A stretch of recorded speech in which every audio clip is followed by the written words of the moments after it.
مصلحا ومجددا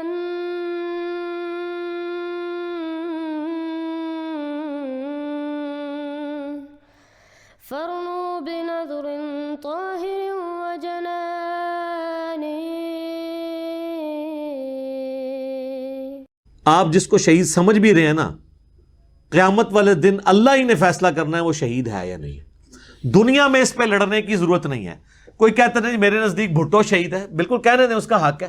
اگر کوئی خواب میں قرآن مجید کی آیت پڑھ رہا ہو اور اس کی آنکھ کھل جائے اور وہی آیت اس کی زبان پر ہو تو اس کا کیا مطلب ہے؟ یہ اچھی علامت ہوتی ہے. اس کا مطلب اللہ تعالیٰ کی طرف سے خوشخبری ہے کوئی. میں نے جب بھٹو کے متعلق دعا کی تھی، ایک زمانے میں بھٹو کی میں نے بہت مدد کی تھی، تو اس نے جب جماعت کی مخالفت کی تو میرے دل میں یہ صدمہ ہوا کہ اس بدبخت نے تو جماعت کی مخالفت کی ہے، جماعت پر کیا اثر پڑے گا کہ اس کے لیے ہم کام کرتے رہے ہیں.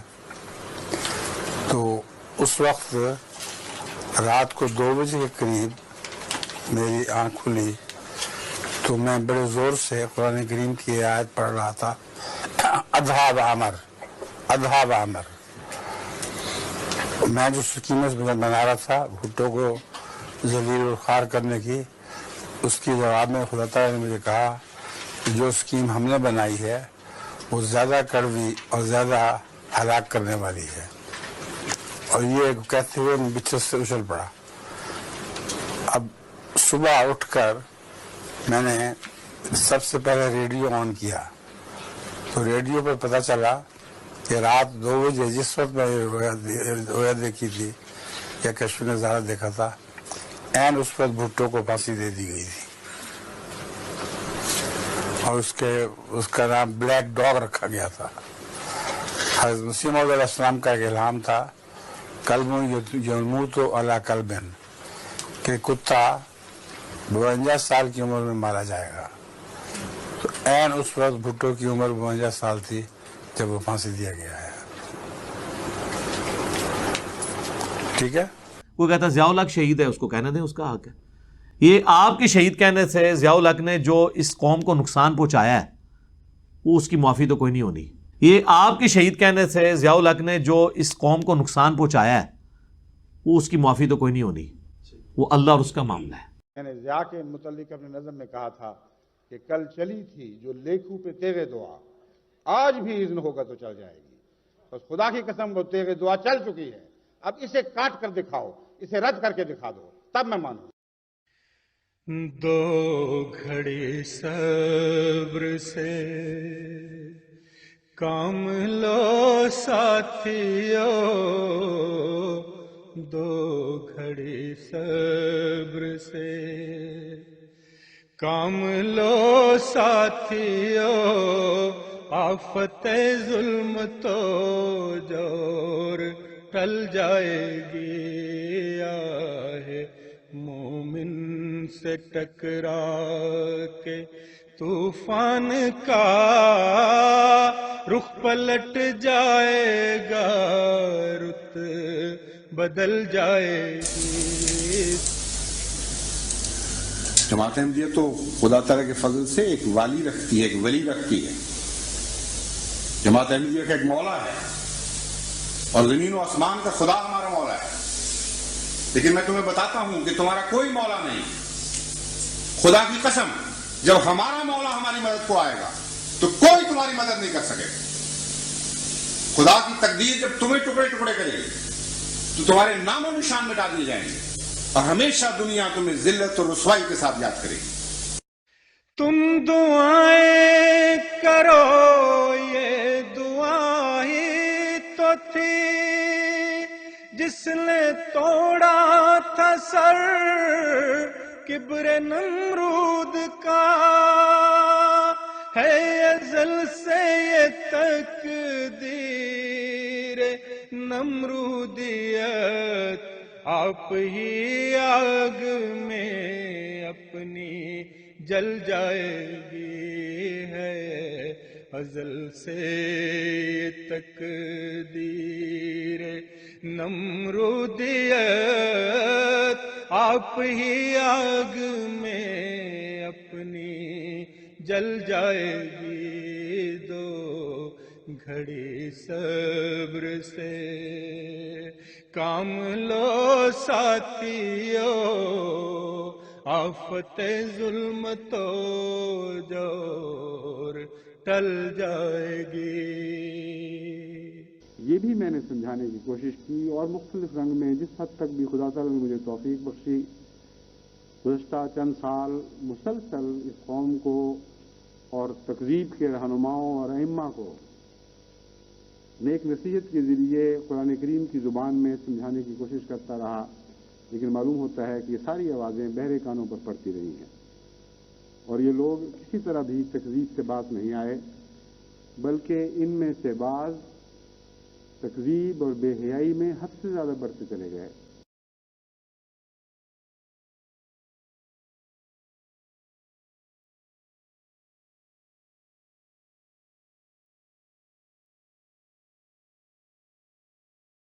اور پاکستان کے بدنصیب سربراہ نے جو پہلے ڈکٹیٹر کے طور پر ظاہر ہوئے، پھر اس کے بعد صدر کا چولہ پہنا، وہ اس وقت حضرت مسیح علیہ السلام کی تکذیب کے سب سے بڑے لمبردار ہیں اور ان کے تمام ماننے والوں کو بھی، اور ان کو بھی جو تکذیب میں پیش ہیں اور حکومت پاکستان سے تعلق رکھتے ہیں، اور ان کو بھی جو تقریب میں پیش ہیں اور علماء کے طبقے سے تعلق رکھتے ہیں، ان کو بھی جو تقریب میں پیش ہیں اور عدلیہ سے تعلق رکھتے ہیں، ان کو بھی جو تقریب میں پیش ہیں اور سیاست سے تعلق رکھتے ہیں، ان کو بھی جو تقریب میں پیش ہیں اور عوام سے تعلق رکھتے ہیں، لیکن کچھ گروہوں کے سربراہ ہیں. ان سب کو میں مخاطب کر کے تمام جماعت احمدیہ کی طرف سے مباہلے کا چیلنج دیتا ہوں.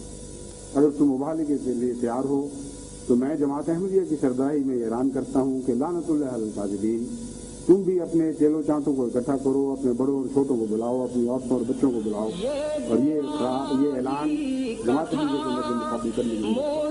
لیکن چیلنج قبول کریں یا نہ کریں، کیونکہ تمام ائمۃ المکفرین کے امام ہیں اور تمام اذیت دینے والوں میں سب سے زیادہ ذمہ داری اس ایک شخص پر عائد ہوتی ہے جنہوں نے معصوم احمدیوں پر ظلم کیے ہیں، اور اس ظلم کے پیچھے پڑ کر جھانکنے کی کوشش کی ہے کہ جو میں نے حکم جاری کیا تھا وہ جاری ہو بھی گیا ہے کہ نہیں، اور ایک معصوم احمدی کیسی تکلیف محسوس کر رہا ہے. جب تک یہ پتہ نہ چلے ان کو لذت محسوس نہیں ہوتی تھی. ایسے شخص کا زبان سے چیلنج قبول کرنا ضروری نہیں ہوا کرتا، اس کا اپنے ظلم و ستم میں اسی طرح جاری رہنا اس بات کا نشان ہوتا ہے کہ اس نے چیلنج کو قبول کر لیا ہے. اس رویا سے مجھے خیال آیا کہ اس مضمون کے متعلق میں آج آپ کے سامنے کوئی بیان کروں اور آپ کو دعا کی طرف متوجہ کروں، کیونکہ یہ بہت انذاری رویا ہے. اس کا مطلب یہ ہے کہ جس قوم کو ہم مخاطب کر رہے ہیں آج، جس کو ہم نے مباہلے کی دعوت دی ہے، بدقسمتی سے ان کے مقدر میں خدا تعالیٰ کی ناراضگی کا دن دیکھنا ہے. ورنہ اللہ تعالیٰ اس رنگ میں مجھے یہ پیغام نہ دیتا کہ ہسٹری ریپیٹس اٹ سیلف، اس میں کوئی تبدیلی نہیں دیکھو گے، مجرموں کو خدا ضرور سزا دے گا. بس اس موقع پر جبکہ مباہلہ کی دعوت غیروں کو دی گئی ہے، اس وجہ سے خصوصیت سے کہ یہ استہزاء میں بڑھ رہے ہیں اور اپنے گزشتہ کردار میں کوئی تبدیلی پیدا نہیں کر رہے. استہزاء میں بھی بڑھ رہے ہیں، ظلم میں بھی بڑھ رہے ہیں، اور حکومت کا جہاں تک تعلق ہے وہ معصوم احمدیوں پر قانونی حربے استعمال کر کے طرح طرح کے ستم ڈھا رہی ہے. اور آپ کو یاد ہوگا کہ میں نے آغاز ہی میں حکومت کو یہ متنبہ کیا تھا کہ آپ اگر اپنی شان کے خلاف بھی سمجھتے ہوں چیلنج کو قبول کرنا، اگر آپ زیادتیوں سے باز نہ آئے اور ظلم و ستم کی یہ راہ نہ چھوڑی تو جہاں تک میں سمجھتا ہوں خدا کی تقدیر اسے مباہلے کے چیلنج قبول کرنے کے مترادف بنائے گی اور آپ سزا سے بچ نہیں سکیں گے. اس لیے اگرچہ بارہا کثرت کے ساتھ احمدیوں کی تکلیفوں کی خبریں مل رہی ہیں، لیکن مجھے کامل یقین ہے کہ یہ مقابلہ خدا سے ہے ان لوگوں کا، اور اس میں جماعت احمدیہ اب نہ کچھ کر سکتی ہے، نہ اس کے کرنے کا کوئی محل اور مقام ہے، صرف انتظار ہے. خدا کی تقدیر لازماً ان کو پکڑے گی اور لازماً ان کو سزا دے گی جو ان شرارتوں سے باز نہیں آئیں گے. بس یہ حالات دیکھنے کے بعد دل خوف زدہ ہوتا تھا اور انسان طبعاً یہ نتائج نکالتا تھا کہ ممکن ہے، یعنی اس بات کا احتمال ہے کہ اللہ تعالیٰ اس قوم کے مجرمین اور ان کے ساتھ دینے والوں کو سخت سزا دے گا. لیکن رات کی رویا نے میرا دل ہلا دیا ہے، کیونکہ یوں معلوم ہوتا ہے کہ یہ سزا ایک قسم کا مقدر بن گئی ہے، اور لازماً ان میں سے ایک طبقہ، میں اب بھی یہی کہتا ہوں کہ سب نہیں، ان میں سے ایک طبقہ عبرت کا نشان بنے گا. یہ دعا ہی کا تھا معجزہ کے عصا، ساحروں کے مقابل بنا اژدہا. یہ دعا ہی کا تھا معجزہ کے عصا، ساحروں کے مقابل بنا اژدہا. آج بھی دیکھنا مرد حق کی دعا، سحر کی ناگنوں کو نگل جائے گی. دو گھڑی صبر سے کام لو ساتھیو، دو گھڑی صبر سے.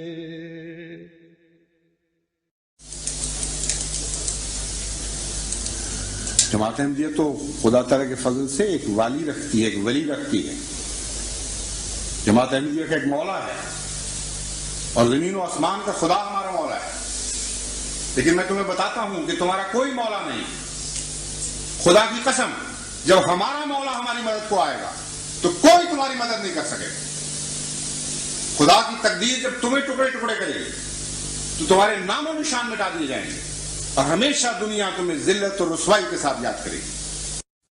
I saw in a dream that I was translating a portion of Hazrat Masih Maud, the founder of the Ahmadiyya community's writings. The history repeats itself, but not the way you think it repeats. It repeats itself in a different way. And when I said this, there were some Englishmen sitting around me, and they said that you are not making the correct translation. The history repeats itself, as we understand, is a different concept. But there are certain things which in essence always repeat, and nobody can change the course of this history. Those who clash with God or His messengers, they are always destroyed. That is how history repeats itself. Not like you understand. And in the morning, when I got up, then I knew it was a message about Zia. On the 17th of August, the C-130 Hercules transport plane carrying General Zia-ul-Haq was blown out of the sky. All 31 people on board died. The team investigating the crash eliminated one by one various possible reasons for the crash. How this had happened, the investigators were unable to say. Why it had happened, the whole world knew. خوں شہیدان امت کا ہے کم نظر، رائے گاں کب گیا تھا کہ اب جائے گا.